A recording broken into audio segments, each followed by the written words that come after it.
ಒಂದು ಕಾಲದಲ್ಲಿ ಬೇರೆ ದೇಶಗಳ ಹಳೆಯ ಶಸ್ತ್ರಾಸ್ತ್ರಗಳ ಮೇಲೆ ಅವಲಂಬಿತವಾಗಿದ್ದ ಭಾರತ 2026ರಲ್ಲಿ ಜಗತ್ತಿನ ಕಣ್ಣೆ ಕುಕ್ಕುವಂತಹ ಅತ್ಯಾಧುನಿಕ ರಹಸ್ಯ ಆಯುಧಗಳನ್ನು ತಯಾರಿಸುತ್ತಿದೆ ಅಂತ ಹೇಳಿದರೆ ನೀವು ನಂಬ್ತೀರಾ?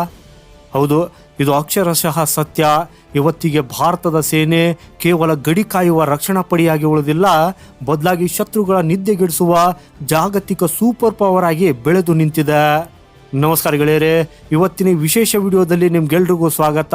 ಗೆಳೆಯರೇ, ಇಂದಿನ ದಿನಗಳಲ್ಲಿ ಪ್ರಪಂಚದ ನಕ್ಷೆ ವೇಗವಾಗಿ ಬದಲಾಗ್ತಾ ಇದೆ, ಜೊತೆಗೆ ಯುದ್ಧದ ನಿಯಮಗಳು ಕೂಡ ಬದಲಾಗಿವೆ. ಆದರೆ ಇಲ್ಲಿ ಒಂದು ದೊಡ್ಡ ಪ್ರಶ್ನೆ ಮೂಡ್ತದೆ. ಅದು ಏನಂದ್ರೆ, ಭಾರತ ದಿಢೀರ್ನೆ ಇಷ್ಟು ದೊಡ್ಡ ಮಟ್ಟದಲ್ಲಿ ತನ್ನ ಸೇನೆಯನ್ನು ಅಪ್ಗ್ರೇಡ್ ಮಾಡ್ತಾ ಇರುವುದು ಯಾಕೆ? 2026ರಲ್ಲಿ ನಮ್ಮ ಗಡಿಗಳಲ್ಲಿ ನಿಜಕ್ಕೂ ಏನಾಗ್ತಾ ಇದೆ? ಚೀನಾ ಮತ್ತು ಪಾಕಿಸ್ತಾನದ ಗಡಿಯಲ್ಲಿ ನಡೆಯುತ್ತಿರುವ ಆ ರಹಸ್ಯ ವಿದ್ಯಮಾನಗಳೇನು? ಸೊ ಬನ್ನಿ ಗೆಳೆಯರೆ, ಇವತ್ತಿನ ಈ ವಿಡಿಯೋದಲ್ಲಿ ಭಾರತದ ರಕ್ಷಣಾ ವ್ಯವಸ್ಥೆಯ ಅಸಲಿ ತಾಕತ್ತನ್ನು ನಾವು ನಿಮಗೆ ವಿವರಿಸಲಿದ್ದೇವೆ.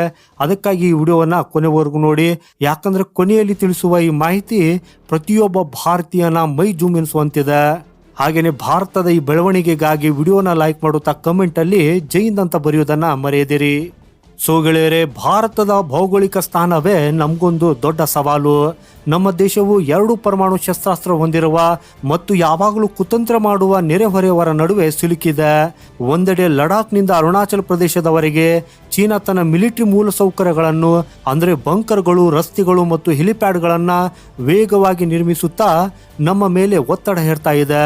ಇನ್ನೊಂದೆಡೆ ಆರ್ಥಿಕವಾಗಿ ದಿವಾಳಿ ಆಗಿರುವ ಈ ಪಾಕಿಸ್ತಾನ ಈಗ ನೇರ ಯುದ್ಧ ಮಾಡುವ ಧೈರ್ಯವಿಲ್ಲದೆ ಗಡಿಯಲ್ಲಿ ಡ್ರೋನ್ ದಾಳಿಗಳು ಮತ್ತು ಹೈಬ್ರಿಡ್ ಯುದ್ಧದ ಮೂಲಕ ಭಾರತವನ್ನು ಕಾಡಲು ಯತ್ನಿಸುತ್ತಿದೆ.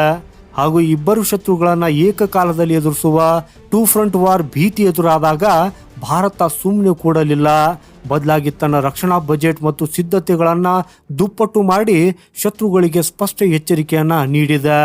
ಗೆಳೆಯರೆ, ಇವತ್ತಿಗೆ ಭಾರತೀಯ ಸೇನೆಯ ಶಕ್ತಿ ಯಾವ ಮಟ್ಟದಲ್ಲಿದೆ ಅನ್ನೋದು ನಿಮ್ಗೆ ಗೊತ್ತಾ? ಎತ್ತರದ ಹಿಮಾಲಯದ ಕೊರೆಯುವ ಚಳಿಯಲ್ಲಿ ಶತ್ರುಗಳನ್ನು ಸದೆಬಡಿಯುವುದಕ್ಕಾಗಿ ಭಾರತೀಯ ಸೇನೆ ಜೋರಾವರ್ ಅನ್ನೋ ಸ್ವದೇಶಿ ಲಘು ಟ್ಯಾಂಕುಗಳನ್ನು ಗಡಿಯಲ್ಲಿ ನಿಯೋಜಿಸಿದೆ. ಹಾಗೂ ಎಷ್ಟೇ ಕಡಿದಾದ ಬೆಟ್ಟಗಳಿದ್ರೂ ಸುಲಭವಾಗಿ ಏರಿ ನಿಖರ ದಾಳಿ ಮಾಡಬಲ್ಲವು. ಹಾಗೆಯೇ ವಾಯುಸೇನೆಯ ವಿಚಾರಕ್ಕೆ ಬಂದರೆ, ನಮ್ಮ ಭಾರತೀಯ ವಾಯುಸೇನೆ ಹೊಸ ರಾಫೆಲ್ ಜೆಟ್ಗಳ ಒಪ್ಪಂದ ಮತ್ತು 100 ಸ್ವದೇಶಿ ತೇಜಸ್ ಮಾರ್ಕ್ 1 ಫೈಟರ್ ಜೆಟ್ಗಳ ಮೂಲಕ ಆಕಾಶದ ಆಧಿಪತ್ಯ ಸಾಧಿಸುತ್ತಿದೆ. ಹಾಗೆಯೇ ಇನ್ನು ನಮ್ಮ ನೌಕಾಪಡೆ ಬಗ್ಗೆ ಮಾತಾಡುವುದಾದರೆ, INS ವಿಕ್ರಾಂತ್ ನಂತಹ ಬೃಹತ್ ಏರ್ಕ್ರಾಫ್ಟ್ ಕ್ಯಾರಿಯರ್ ಮತ್ತು ಅತ್ಯಾಧುನಿಕ ಸಬ್ಮರೀನ್ಗಳ ಮೂಲಕ ಹಿಂದೂ ಮಹಾಸಾಗರದಲ್ಲಿ ಚೀನಾಗೆ ಸಿಂಹ ಸ್ವಪ್ನವಾಗಿದೆ. ಆದರೆ ಇದರ ಹಿಂದೆ ಇನ್ನೊಂದು ರಹಸ್ಯ ಇದೆ.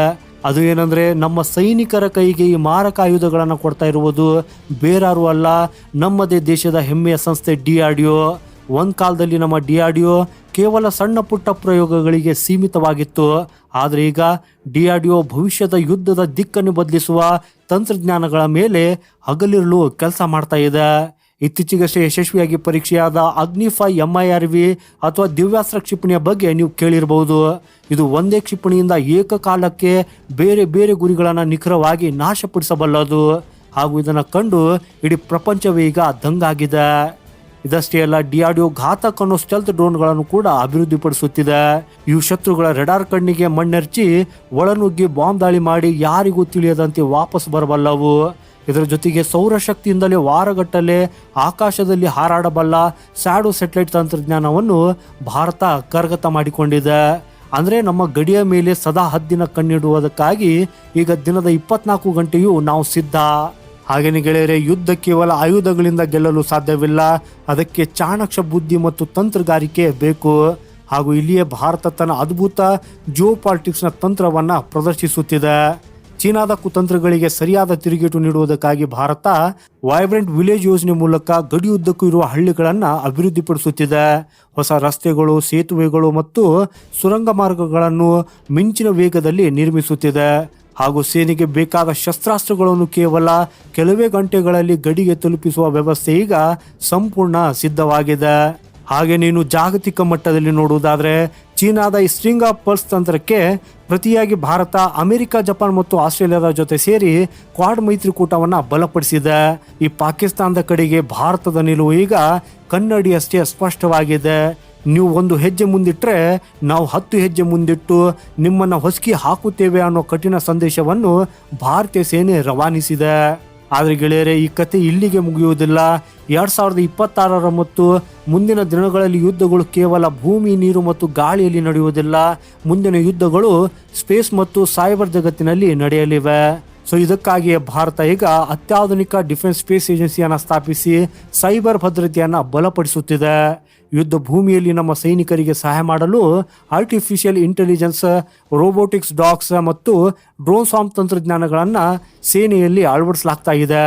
ಅಂದರೆ ಭಾರತ ಈಗ ಕೇವಲ ಇಂದಿನ ಯುದ್ಧಕ್ಕಲ್ಲ, ಭವಿಷ್ಯದ ಹೈಟೆಕ್ ಯುದ್ಧಗಳಿಗೂ ಸಂಪೂರ್ಣ ರೆಡಿಯಾಗಿದೆ. ಕೊನೆಯದಾಗಿ ಹೇಳಬೇಕಂದ್ರೆ 2026 ಭಾರತವು ಹಿಂದಿನ ಭಾರತವಲ್ಲ, ಇದು ಆತ್ಮನಿರ್ಭರತೆಯ ಹೊಸ ಭಾರತ.